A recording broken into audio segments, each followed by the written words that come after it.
Bonjour Pierre, je suis aujourd'hui avec vous pour parler de The Roof. Est-ce que pour commencer, vous pouvez me raconter un petit peu l'histoire de The Roof?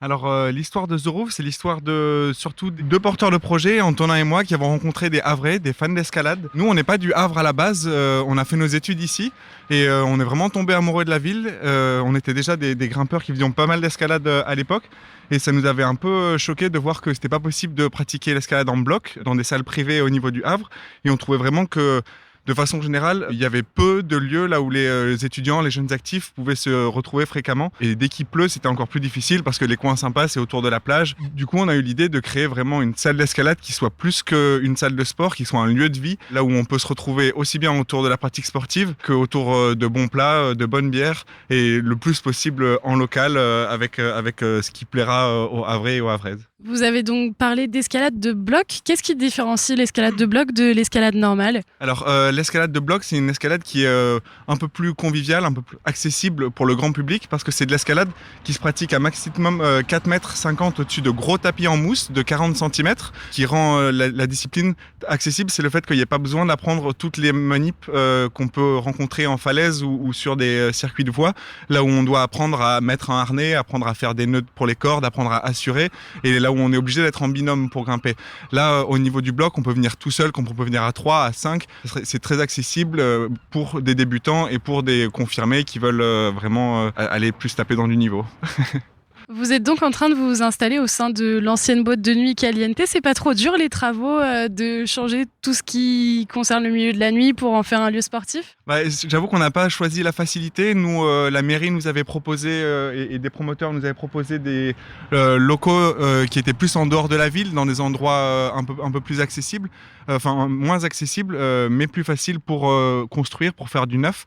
Nous, ce qu'on voulait avant tout, c'est que ce soit une salle qui soit accessible pour les jeunes actifs et les étudiants en vélo, et du coup ce quartier on l'a trouvé top dès le début. C'était vraiment une priorité d'être pas loin de la gare pour tous les gens qui travaillent à Rouen ou qui viennent de Rouen pour la journée aussi. Et on est plein dans le quartier étudiant, et il y a toute cette dynamique autour des magasins généraux qui est portée par la ville de renouveler l'espace, et nous on veut vraiment en faire partie aussi. Notre but c'est vraiment d'être un lieu là où on peut venir à la fin des cours, on peut venir à la fin de sa journée de travail sans se rajouter 20-30 minutes de voiture et des bouchons.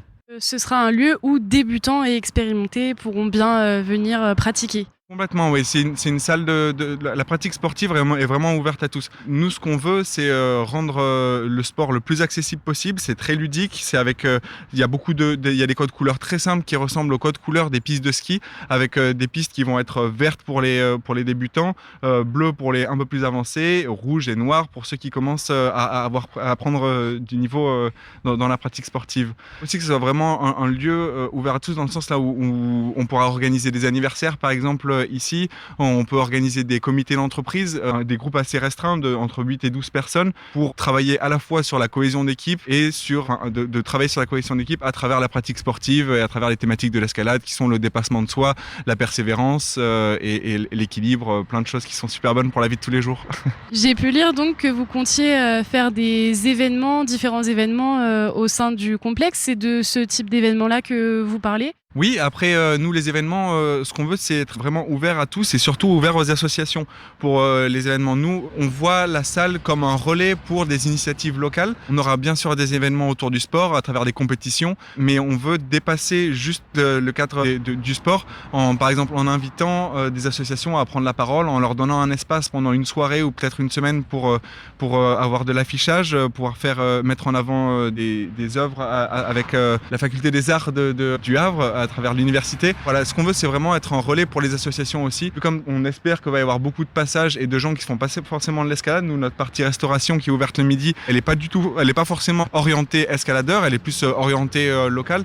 Nous, ce qu'on constate, c'est que dans le quartier, là, il y a beaucoup de fast-food et les docks, il y a beaucoup d'offres de fast-food. Nous, on veut proposer du local pour les gens du coin qui ne sont pas forcément des escaladeurs aussi. Donc, dans votre restaurant, on pourra retrouver une carte avec quel type de cuisine, mis à part qu'on pourra retrouver des produits locaux? Alors nous, on part sur un petit thème sympa qui est street food gourmet. On le travaille avec notre chef Nathalie Galloy. On aimerait un peu revisiter les codes de la street food avec des produits normands, avec des produits locaux le plus possible pour les mettre en avant. Nous, ce qu'on va avoir, c'est une carte assez courte et qui est renouvelée minimum tous les mois. D'un côté, il y a ce côté familier parce que c'est de la street food, du coup on connaît les plats qu'on va manger, mais en y apportant un twist à chaque fois assez intéressant pour aller un peu plus loin au niveau gustatif et culinaire. Est-ce que vous avez des réseaux sociaux ou un site sur lequel on peut retrouver vos aventures ?